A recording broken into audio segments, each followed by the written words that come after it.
This lady has 69 kids. So how many babies can she have before she legally has to stop? Well, it depends on the country she's having the kids in. In China, before 2015, you were only allowed to have one kid per family. What? You can't pick just one. Careful, if you were ever caught with more than one kid, then you could be freeze, baby police. Fine. Or if you were an employee of the government, you could lose your job. A fine? I'm a new single mother. I don't have that kind of cash. Yeah, well, good luck having your little bundles of joy registered in our national database. Registered in our national database? What does that even mean? Well, if your baby isn't registered in our national database, it means legally your baby doesn't exist. And they won't have access to social services like healthcare and education. Good thing this is the only country that gives me a baby limit. I'm moving to Vietnam. Well, actually, Vietnam has a two-child policy, and to help enforce it, women can be compensated for doing what? Getting their tubes tied. What'd you think I said? Well, a 2-kid policy is not going to work. What about my 67 other kids? Well, the U.S. is land of the free, which means you're free to have as many babies as you want. Really? Well, I gotta head to the store, Mike. Do you mind taking care of my sweet little pumpkins? These are the 3 craziest ways people escaped prison. In 2015, the Mexican drug lord El Chapo escaped from a maximum security prison through a tunnel beneath his cell. The tunnel was fully equipped with lights, ventilation, and even a motorcycle. Oh man, no aux cord? El Chapo then rode the bike an entire mile to a nearby construction site. Woohoo! Freedom! But wait, where's Brian? In Denmark, a man named Brian Bro pulled off his escape by stealing a bulldozer and crashing through a prison wall. Everybody run! No time for snacks! Brian was later caught and sent straight back to prison. But that's nothing compared to a man in England named Neil Moore, who created a fake government website that worked and looked exactly like a real one. Now for the final touch. He sent an official-looking email with forged documents, which convinced the prison staff it was time for his release. It took them 3 whole days to figure out they had been fooled, but by then, he was long gone. Is it legal to sleep in your car if you had a few too many drinks? Here's 3 legal loopholes. A few moments later. All right, buddy, rise and shine. You can't be drunk if you're behind the wheel. Right. Number 1, even if you're sleeping off a wild night, sleeping in your driver's seat with your keys on you could be enough to get you a DUI. Wow, this is going to be easy. But that's why I was in the back seat, and before I settled for the night, I put my keys in my trunk and closed it. So in no way could you say that I had the intention of driving. Fine, but you still can't drink behind the wheel. Also right. Number 2, if you do need to take a booze cruise to Snooze Fest, do not have any open containers in your vehicle. Okay, looks clear. Hey, I didn't consent to a search. What? I thought you were drunk. With what evidence? All right, buddy, one more word out of you and I'm writing you a ticket just for sleeping in your car. Nope. And number 3, check your local laws about sleeping in your car because some states say it's A-okay. What's the matter, bud? Forget what state you're in? Dang it. All right, you're free to go. Hey, want to get some Waffle House? Oh my gosh, yes, I'm so hungover. These are 3 driving habits you think are legal that are actually totally illegal.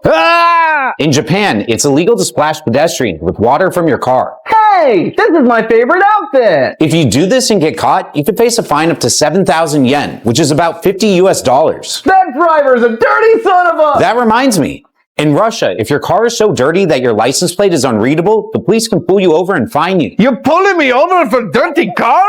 Why? I can't even see your license plate. I don't even know what car this is. Your license plate has to be readable from at least 20 meters away. Even a bit of dirt covering it could earn you a fine up to 2,000 rubles, which is about $20 US. This is just sin. It is silly, but this next law definitely isn't. In Denmark, you're legally required to check underneath your car before driving. Really? Yep, the idea is to make sure no one is sleeping or hiding under there. What the? Hey kid, this isn't a hotel. Scram! This is my hiding spot! This is what happens when you get arrested in other countries. In Germany, you're usually arrested, booked, and put in front of a judge in less than 24 hours. You Germans are pretty quick. Yeah. While waiting, the police are required to let you call friends and family. Oh look, phone! How's it going, my Russian friend? Dude, they put me in a straitjacket and they asked me so many weird questions. He's right. In Russia, police put criminals through a psych evaluation to determine if they're mentally fit. But many experts believe it's more about political corruption than health. Tell me, who do you see here? Vladimir Putin? Our supreme leader? Da. Dang, that's rough. But that's nothing compared to what happened to my friend in Japan. Moshi moshi. Moshi moshi! In Japan, police rarely use guns during an arrest. Instead, they use a special martial art called Taiho Jutsu. Anyway, like I was saying about the... Hello? Are you still there?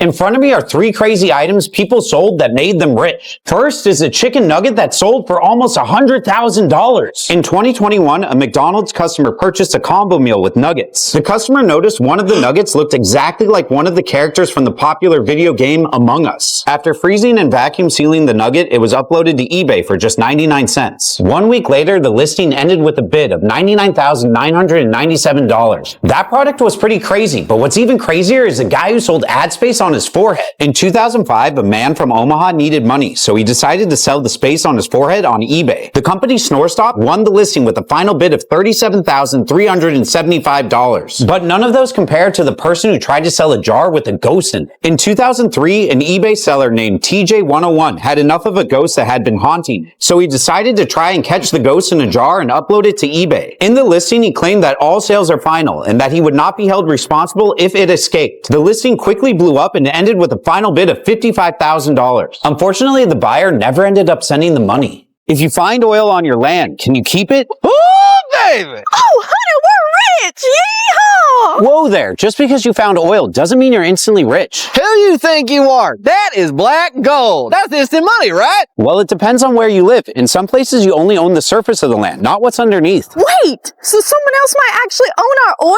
Yep, they're called mineral rights, and in many cases, those are sold or owned separately, sometimes by companies, sometimes even by the government. That's ridiculous. And even if you do own the mineral rights, there are still laws about how, when, and if you can drill. It depends on the region. More rules? Yep, states like Texas make it easier to drill, but others like California and Illinois have stricter environmental laws. So what do I do? Well, here in Texas, you usually have 3 choices. Lease it to a company. They'll drill and you'll get paid over time. Sell it outright, take a lump sum and walk away. Or develop it yourself. High risk, high reward. Mama always said I could be a businessman. Well, in that case, you should... Billy Ray, get out of there! Come on, get! Man, they watch sure do take funny. If you don't put your phone on airplane mode while on a flight, did you know you can be arrested? Attention passengers, we're about to begin takeoff. Please put your phone in airplane mode. No way I'm doing that. Sir, I really need you to put your phone in airplane mode. You should really listen to her, because according to FAA guidelines, refusing to put your phone in airplane mode while on a plane is illegal. What? Why? Because there's a risk that your cell signal could interfere with the operation of aircraft equipment. Yeah, but the flight attendants don't actually take that stuff seriously. Unfortunately, that's not true. You'd be committing the crime of disorderly conduct. You're more likely to get arrested for not turning it off. Who cares? I'm about to get a new high score. Sir, I will not tell you again. Oh, come on, lady. We're up in the air now. Come on, man. Don't you know they can land the flight and kick you off? They do it often to passengers that don't listen. I don't care. I'll just get on another flight.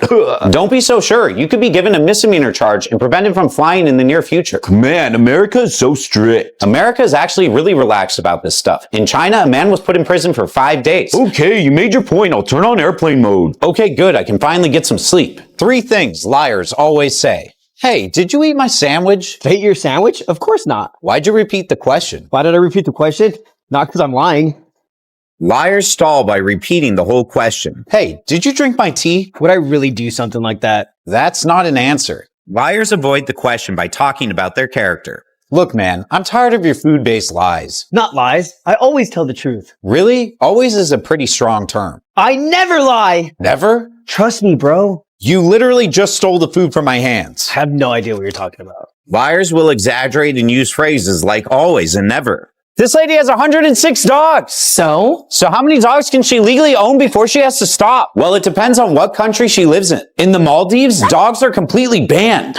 But I can't live without little Bark Wahlberg. Why would they make such a crazy rule? Because the Maldives is made up of over 1,190 islands, making it impossible to manage a stray dog population. Fine, then I'll move to a place without islands. Like mainland China. Great.